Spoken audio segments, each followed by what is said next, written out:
வணக்கம். இந்த வீடியோவில் நீங்கள் பார்க்குற ரோஜா மினியேச்சர் ரோஜா. மினியேச்சர்னா சிறிய அளவில் இருக்கும், ஆனால் செடி ஃபுல்லாக பூக்கள் இருக்கும். இப்போ நீங்கள் பார்த்துட்ருக்கீங்க, மொட்டுக்களும் பூக்களும் எவ்வளோ நிறைய இருக்குது பாருங்கள்.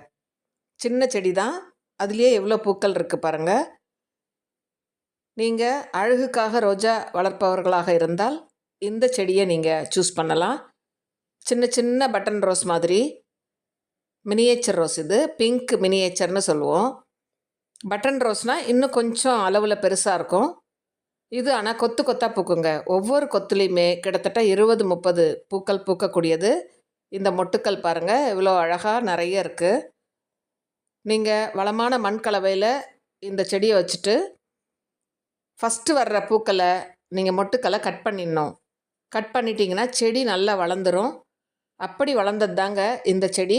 ஒரு 2 கிளையில் இருந்த மொட்டுக்களை நான் கட் பண்ணிட்டேன். அதற்கு பிறகு 2க்கு பதில் 4 கிளைகளாக வந்து இப்படி செடி நிறைய மொட்டுக்களும் பூக்களும் இருக்குது. நீங்களும் இந்த வெரைட்டியை சூஸ் பண்ணி பாருங்கள். தேங்க்யூ ஃபார் வாட்சிங்.